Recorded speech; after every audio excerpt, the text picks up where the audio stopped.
Hello everyone.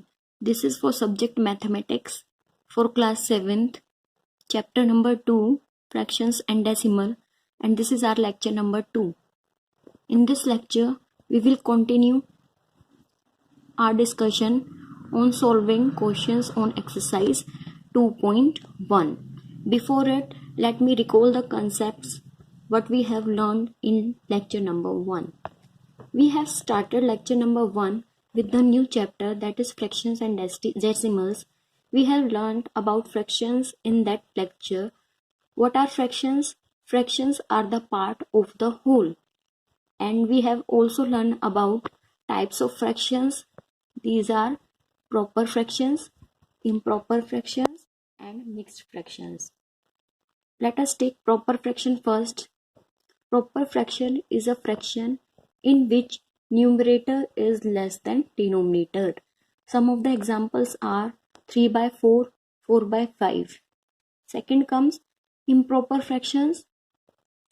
Improper fractions are the fractions in which numerator is greater than denominator or less or equals to denominator.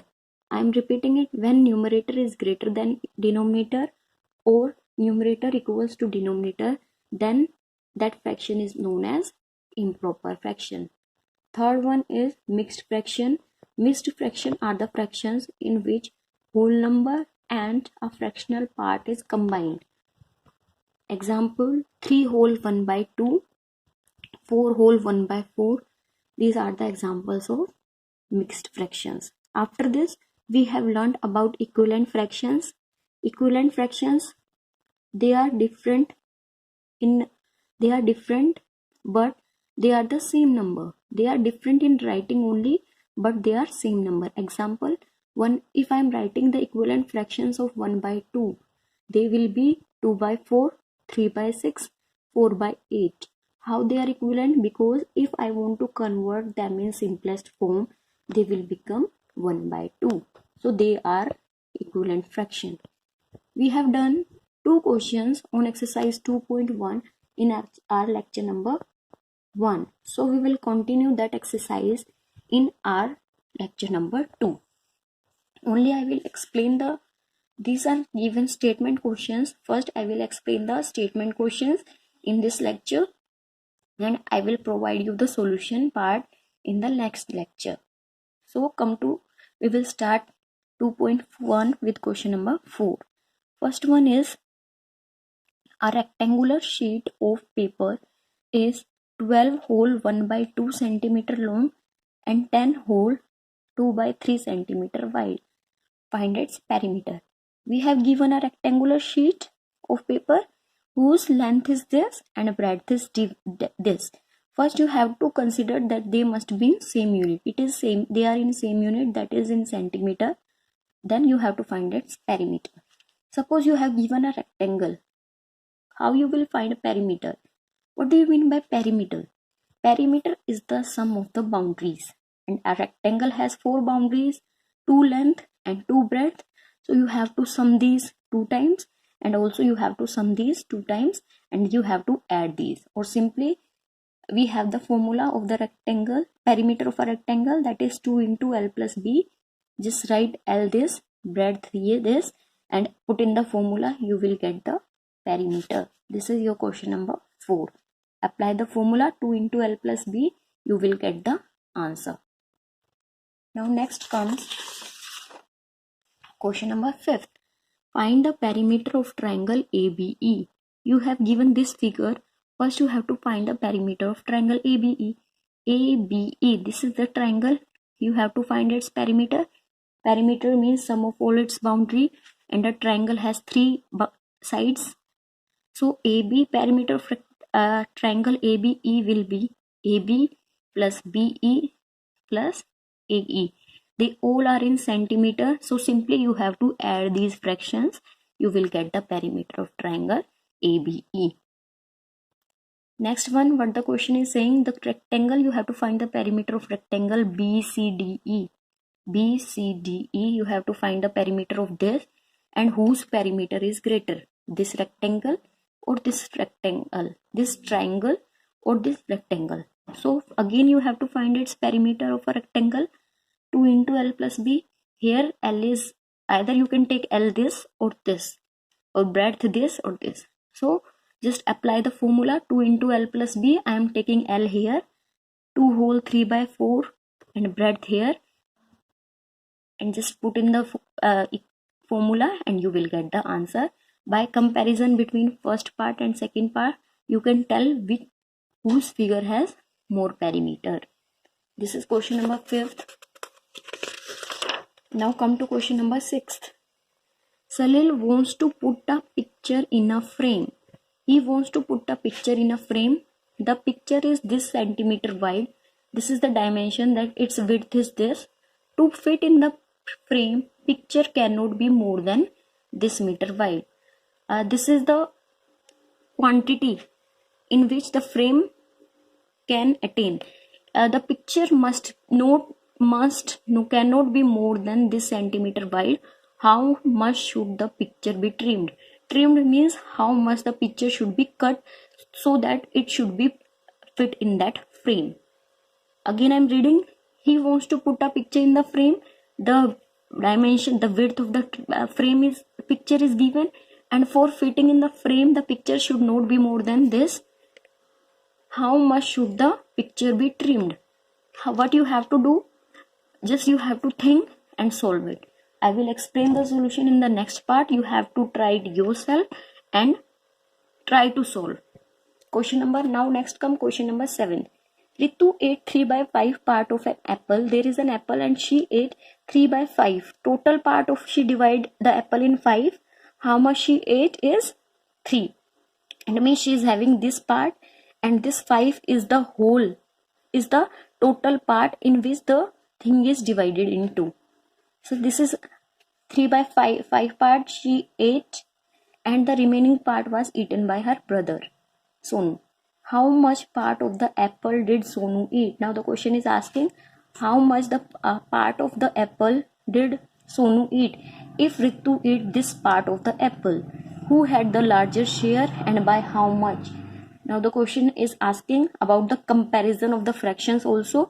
3 by 5 part of an apple Ritu eat. Now you have to find how much part did her brother eat. Then you have to compare the fraction, the part that Ritu eat and the part did her brother eat, and by how much. Who had the larger share by how much? Try to do it yourself. There is also one question, that is question number 8. That also you have to do it yourself. I am just reading the question number 8. That is given on page number 32. Just read it and do it yourself. This is our exercise 2.1. So let us discuss the homework solution which I have given in the previous lecture. In the previous lecture I have given these part, question number 1 to 4th part, question number 2b part, and the examples. Only I will take the difficult part in which you might face some difficulty. Only I will take those parts. So let us start with question number 1, part 4. One more part before starting. One more thing I want to discuss. We have discussed question number 1, A part, in lecture number 1. In that the question was saying arrange them in descending order. So what I did in the last, this is the largest one, this is the smaller than this, and this is the smallest one. Either you write the order like this or either you write it like this. They both are the same thing. This is the largest, then the smaller, and then the smallest. They both are the correct. This is the largest because this bracket is open on this side, so this is the largest. Then this is the smaller than this, then this is the smallest.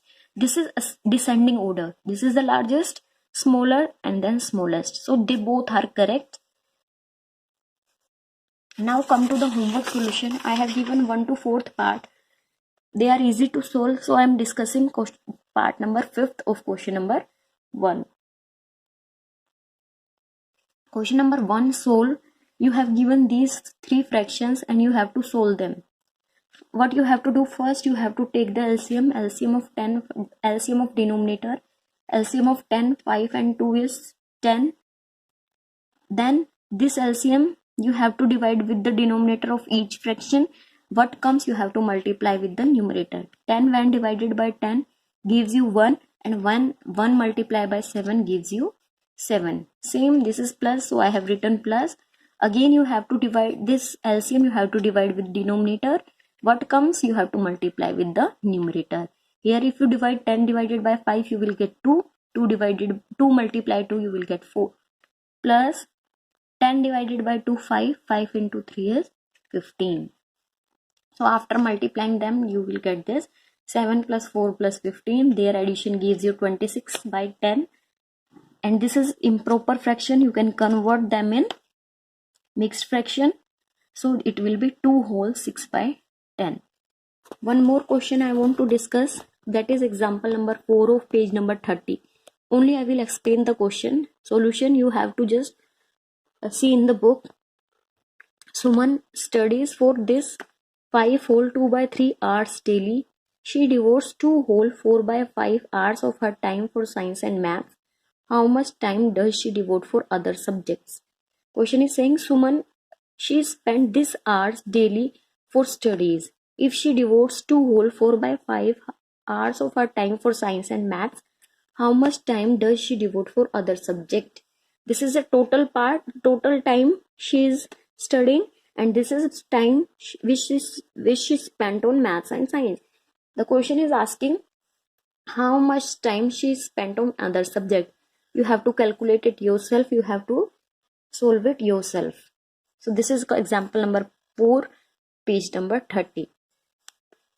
One more part I want to discuss, which I left in chapter number 1, that is question number 10 of exercise 1.1. I want to discuss that. So this is important question. Only this is based on thinking, how you will think about a question, how you will take the question statement. A water tank has 9 steps inside it. It is given, has steps inside it. A monkey is sitting in the topmost step, that is on the first step. The water level is at the 9th step. This is the diagram. This is a condition given. There is a water tank and that is having the steps. A monkey is sitting on the topmost, that is on the first step. The water is at the 9th level. First condition is given. He jumps 3 steps down and then jumps 2 steps up. The question is saying he jumps 3 steps down and jumps 2 steps up. In how many jump will he reach the water level? The question is asking how many steps he will reach the water level. We have, this is our first step. First, what he is doing, he is jumping 3 steps down. So let us discuss 1, 2, 3. This is his first jump. Now next, he jumps 2 steps up. 1, 2. This is his second jump. Then 3 steps down. 1, 2, 3. This will be his third jump. Then 2 steps up. 1, 2. This will be his fourth jump. Then 3 steps down. 1, 2, 3. This will be his fifth jump. Then 2 steps up. 1, 2. This will be his sixth jump. Then 3 steps down. 1, 2, 3. This will be his seventh jump. Then 2 steps up. 1, 2. This will be his eighth jump. Then 1, 2, 3. This will be his ninth jump. Then 2 steps up. 1, 2. This will be his 10th jump. Then 1, 2, 3. This is 11th jump. And this is 9th step. And this is the water level.